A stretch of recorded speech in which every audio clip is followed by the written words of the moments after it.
শিশির বিন্দুর আজকের এপিসোডে থাকছে ভারত তথা এশিয়ার সবচেয়ে পরিষ্কার গ্রামের তকমা পাওয়া মেঘালয়ের মাওলিনং গ্রাম সম্পর্কে অবাক করা কিছু তথ্য।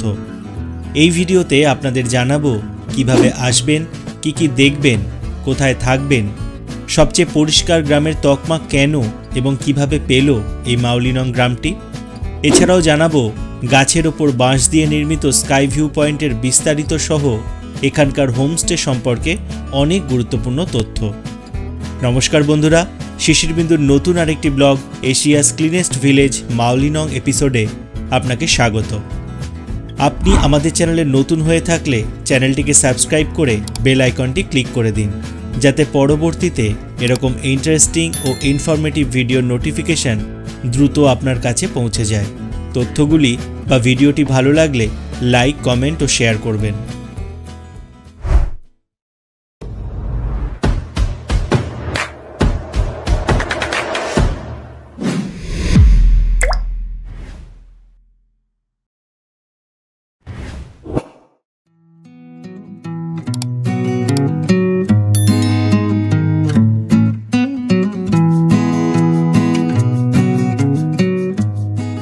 কলকাতা থেকে যাত্রা শুরু করে গুয়াহাটি থেকে চেরাপুঞ্জি হয়ে তৃতীয় দিন আমরা পৌঁছেছিলাম মাওলিনং। আপনারা চাইলে সরাসরি গুয়াহাটি স্টেশন বা গুয়াহাটি এয়ারপোর্ট অথবা শিলং এয়ারপোর্ট থেকে গাড়ি বা বাস পেয়ে যাবেন মাওলিনং যাওয়ার জন্য। উঁচু নিচু রাস্তা ও লরির জ্যাম থাকার কারণে পৌঁছাতে দেরি হয়ে গেলেও সন্ধেবেলায় আমরা ঘুরে নিলাম মাওলিনং গ্রামের বাজারে। স্থানীয় বাসিন্দাদের হাতে তৈরি জিনিসসহ অনেক মনোহারী জিনিসের পসরা সাজিয়ে বসে আছে বেশ কিছু দোকান। সেখান থেকে কিছু কেনাকাটা করে আমরা ফিরে এলাম আমাদের হোমস্টেতে।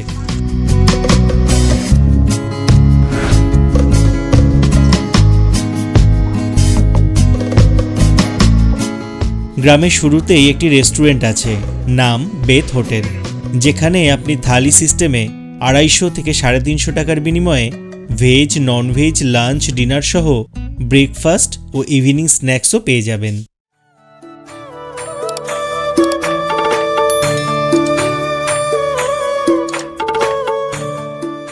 পরদিন সকালবেলায় আমরা বেরিয়ে পড়লাম গ্রামটিকে দেখবার উদ্দেশ্যে। গ্রামের মধ্যে প্রায় প্রতিটি বাড়িতেই হোমস্টে আছে। সিজনে একটু রাশ চলে ঠিকই, তবে বুকিং না করা থাকলেও এখানে আপনারা কম বেশি 1000 টাকা থেকে 2500 টাকার বিনিময়ে বেশ ভালো হোমস্টে পেয়ে যাবেন। তবে আগে বুকিং করে আসতে চাইলেও আসতে পারেন। মাওলিনং গ্রামের Ilajang homestay, Bangladesh view homestay, Kharmawsun homestay, epiphany homestay, ভার্দি গেস্ট হাউস, হেপস্টে ইন বেশ ভালো মানের হোমস্টে। ডিটেলস ডেসক্রিপশন বক্সেও দেওয়া থাকলো শুধুমাত্র আপনাদের জন্য। ভারতের উত্তর পূর্বাঞ্চলীয় রাজ্য মেঘালয়ের পূর্ব খাসি পাহাড় জেলার পাইনুরশলা ব্লকের অন্তর্গত বাংলাদেশের সিলেট সীমান্তবর্তী গ্রাম মাওলিনং। রাজধানী শিলং থেকে এই মাওলিনংয়ের দূরত্ব প্রায় 90 কিলোমিটার।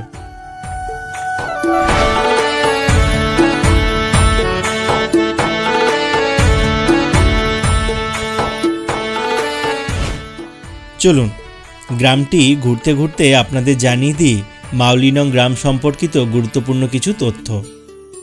ভ্রমণ বিষয়ক ম্যাগাজিন ডিসকভারি ইন্ডিয়া 2003 সালে এশিয়ার সবচেয়ে পরিষ্কার গ্রাম এবং 2005 সালে ভারতের সবথেকে পরিষ্কার গ্রাম হিসাবে এই মাওলিনংকে ঘোষণা করে।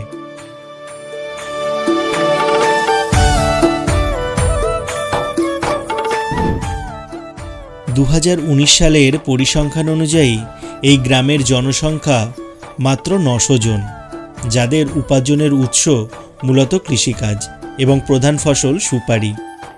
খাসি সম্প্রদায়ের মানুষরাই মূলত বসবাস করে এই মাওলিনংয়ে। জানলে অবাক হবেন, খাসি সম্প্রদায়ের রীতি অনুযায়ী এই গ্রামের সমাজ ব্যবস্থা মাতৃতান্ত্রিক।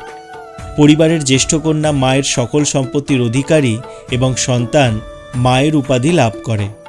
বিয়ের পর বর চলে আসে কনের বাড়িতে। অবশ্য এই প্রথায় স্বামীকে কটাক্ষ করে ঘর জামাই যদিও বলা হয় না। খাসি সমাজে এটাই স্বাভাবিক নিয়ম।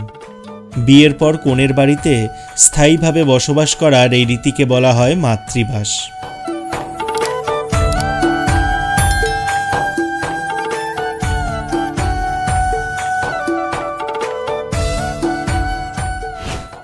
গ্রামের বহু জায়গায় দেখতে পাবেন আবর্জনা সংগ্রহ করার জন্য নির্দিষ্ট দূরত্ব পরপর বাঁশের তৈরি ডাস্টবিন।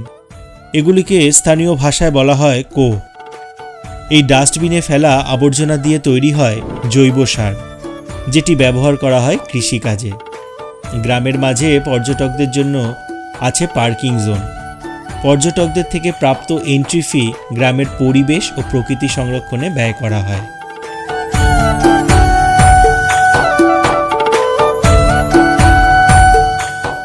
একটি রিপোর্ট অনুযায়ী 1988 সাল নাগাদ এখানে ভয়াবহ মহামারী ছড়িয়ে পড়লে প্রতি মরশুমে রোগের প্রভাবে বাচ্চারা ভীত হয়ে পড়ে এবং অনেক পড়ুয়ার প্রাণ যাওয়ায় সকলেই আতঙ্কগ্রস্ত হয়ে পড়ে। তখন স্থানীয় এক স্কুল শিক্ষক এই রোগের বিরুদ্ধে গ্রামের মানুষকে পরিষ্কার পরিচ্ছন্নতা বিষয়ে সচেতন করার জন্য একটি সমিতি তৈরি করেন। সমিতির নিয়ম ছিল রাস্তা নোংরা না করা, পশুকে নির্দিষ্ট জায়গায় বেঁধে রাখা, ঘরে ঘরে শৌচালয় বানানো, বর্জ্য বাঁশের বাক্সে রেখে রিসাইকেল করা, প্লাস্টিক ব্যবহার বন্ধ করা, সর্বত্র থুতু না ফেলা, ধূমপান না করা। উল্লেখযোগ্য বিষয় হল গ্রামের মানুষ এই নিয়মগুলি গুরুত্ব সহকারে মানার ফলেই মাউলিনং আজ এশিয়াস ক্লিনেস্ট ভিলেজ। শুধু মাউলিনংয়ের পরিষ্কার পরিচ্ছন্নতা বা সমাজ ব্যবস্থা নয়, এই গ্রামের সৌন্দর্যও আপনাকে মুগ্ধ করবে। পুরো গ্রাম জুড়ে অনেক বাগান, আর তাতে ফুটে আছে বাহারি ফুল, সাথে পরিচ্ছন্ন গ্রাম্য রাস্তা, সবটা মিলিয়ে মনোমুগ্ধকর পরিবেশ। মাউলিনংয়ে হয়তো অনেক বেশি দর্শনীয় স্থান নেই, তবে পাহাড়ের গা ঘেঁষা এই জায়গাটি প্রকৃতিপ্রেমীদের কাছে সেরা হয়ে উঠতে পারে। স্থানীয়রা এই গ্রাম সম্পর্কে বলে থাকেন ঈশ্বরের বাগান বা গডস ওন গার্ডেন।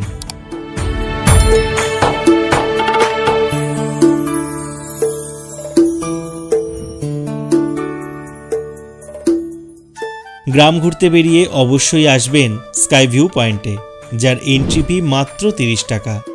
প্রায় 85 ফিট দীর্ঘ বাঁশ দিয়ে নির্মিত গাছের উপরকার এই ভিউ পয়েন্ট থেকে আপনি শুধু মাউলিনং গ্রাম নয়, আমাদের প্রতিবেশী দেশ বাংলাদেশের সিলেট জেলার বেশ কিছুটা দেখতে পাবেন।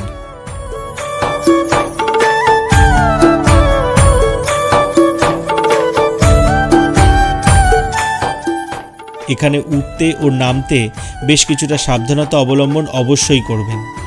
স্লিপ তো করতেই পারে, সাথে হাওয়া দিলে গাছের সাথে গোটা ভিউ পয়েন্টটাও দুলে ওঠে। তবে এখানে একসাথে 10 জনের বেশি উঠতে পারবেন না।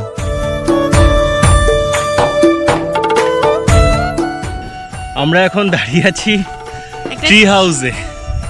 ওঠার এক্সপিরিয়েন্সটা বল। অসাধারণ, কিন্তু খুব ভয়ানক। মনে হবে এই পড়ে গেলাম। কিন্তু এখানে উঠতে এবং আসতে এবং এখান থেকে ভিউ দেখলে সত্যি আপনাদের খুব ভালো লাগবে, ভীষণ ভালো লাগবে। সামনেই সিলেট, এটা স্কাই ভিউ পয়েন্ট। ওই সাইডে আমরা সিলেট দেখতে পাচ্ছি, বাংলাদেশের। আর আমরা এখন মেঘালয়, ইন্ডিয়া, মাউলিনং গ্রামে রয়েছি। সেখানে স্কাই ভিউ পয়েন্ট 30 টাকা করে পার হেড নেয়। এই ট্রি হাউসের ভুল বলা হলো, ট্রি হাউস ঠিক না, এটা একটা ভিউ পয়েন্ট। এখানে এসে ভিউটা আপনারা অবশ্যই নেবেন। 30 টাকা করে পার হেড নেয়, ক্যামেরার কোনো চার্জ নেই। ওঠার আনন্দ এবং এখান থেকে দৃশ্যগুলো নেওয়ার বা দেখার যে আনন্দ আপনারা অবশ্যই উপভোগ করবেন।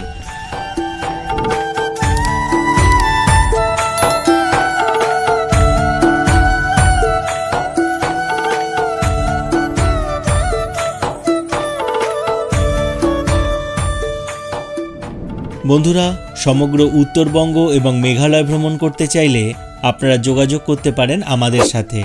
গাড়ি, খাবার, হোমস্টে, ঘোরানো সব কিছু সহ সমগ্র ট্রিপটিকে যদি সব থেকে কম খরচে অথচ লাক্সারিয়াস করতে চান, অবশ্যই যোগাযোগ করুন 7044554698 নম্বরে, অথবা ইমেল করতে পারেন আমাদের weekendtourwithrs@gmail.com-এ। মেলে অবশ্যই আপনার নাম, ঠিকানা ও ফোন নম্বর উল্লেখ করবেন।